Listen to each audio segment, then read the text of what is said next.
What's going on, everybody? Josh Engleman here for Stokastic.com, back again with the NBA DFS contenders on FanDuel for Tuesday, January 3rd. Now be sure to hit that like button, subscribe to the channel, hit the notification bell so you know when everything goes live. Follow me on Twitter at Josh Engleman. That is the only place that you will get the updates to my sim results as we get closer to lock.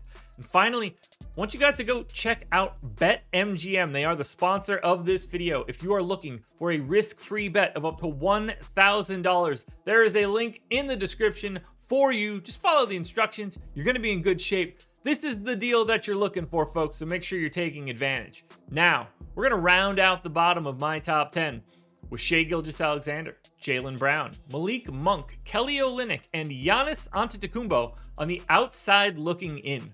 Who will be my favorites? My top 5 plays for today? It's time to find out.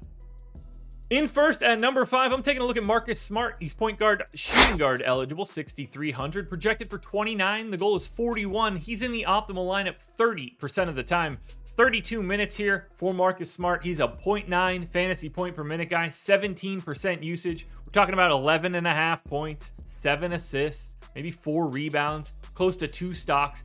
Massive pace up spot for Smart. They gained 2.3 possessions over their average. They're 8.5 point favorites. If it's staying competitive, it looks good, but here's the big piece. It's a 3-game slate. And honestly, the separation between Marcus Smart at 5 and Shai Gilgeous-Alexander at 10 is 2 percentage points.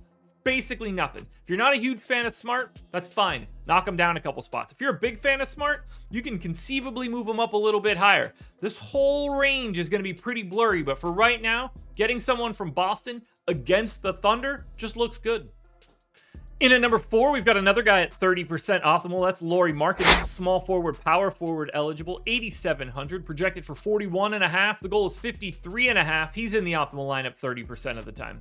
34 minutes here for Markkanen, although he could conceivably play a little bit more. No Colin Sexton in this one. I got him as a 1.2 fantasy point per minute guy in this spot against the Sacramento Kings. Another massive pace up spot. It's a fun little game here.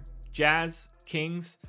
Late Night Hammer is going to be a good one. Anyway, 25% usage for Lauri Markkanen, 26 points, 9 boards, not much else, 2 assists, maybe a stock and a half. I love the matchup. I love the scoring upside here for Markkanen, especially with no Sexton. Now, Sexton is coming off the bench, but even still, there's just more usage in general to go around, and I think that plays pretty well for Markkanen. At number 3, we have Malik Beasley, shooting guard, small forward eligible, 4,800, projected for 23.5. The goal is 34. He's in the optimal lineup 31% of the time. Beasley has the benefit of not having to worry about Sexton, so there's just like 22 to 24 minutes of extra time to go around. Maybe Beasley soaks up a little bit more of that. Maybe it just goes to bench guards. Who knows? But for now, 26 minutes of Malik Beasley looks pretty solid. He's a 0.9 fantasy point per minute guy when he gets a matchup against the Kings. 23% usage, 15 points, not much else. 3 boards, an assist and a half, maybe a stock. But that same pace up spot, the biggest total on the slate, and they're 2.5 point favorites. What's not to like? At number 2, I'm taking a look at Derek White, point guard, shooting guard eligible, 5,300, projected for 24.5. The goal is 36.5. He's in the optimal lineup 31% of the time. For White, and for the rest of Boston, honestly, we just kind of know what their rotation looks like. Derek White plays around 29 minutes a game. He's a 0.85-ish fantasy point per minute guy, 16% usage, and he does a little bit of everything. 11 points, 4 boards, 3.5 assists, a steal, and a block. So basically 2 stocks. That's what you're looking for from Derek White. When he's going to have an outlier day, he's probably going to get you a couple stocks, and that's going to get you most of the way there.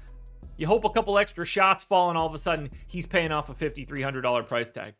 In a game against the Oklahoma City Thunder, you assume that he can do that slightly more often. So I've got my eye, I don't know where I was going with that. I've got my eye on Derek White. I hope you guys do as well. Now, before we get to that number 1 contender, one last reminder, hit the like button, subscribe to the channel, and hit the notification bell so you know when everything goes live. Follow me on Twitter at Josh Engleman. Make sure you're getting into the comment section. Hit me up with any questions you may have. I'm happy to hop into that comment section and answer them for you. So let's build a little bit of a rapport here, folks. And finally, I want you guys to go check out BetMGM. Offer in the description of this video. And finally, my number one contender for today is very clearly on a 3-game slate. It's Mike Conley, point guard eligible, 5,800, projected for 28.5. The goal is 39. He's in the optimal lineup 34% of the time. 30 minutes here for Conley, 0.95 fantasy points per minute, 17% usage, 11 points, 8 assists, 3 boards, a stock and a half. Look, the separation between Conley at the top and Shea, very tight. Probably the tightest I've seen in ages, honestly. 6 percentage points. We don't even have one individual outlier. Nobody just breaking away. No injury that's caused anything weird to happen. It's just really, really tight at the top. And if I just check the optimal odds, we got an aggregate of 300%, which means 3 out of these 10 guys you would expect to be in the optimal lineup. Maybe you get 4, you could get 2, you don't expect too many more. This is a very difficult slate, but for right now, Mike Conley is your number one contender.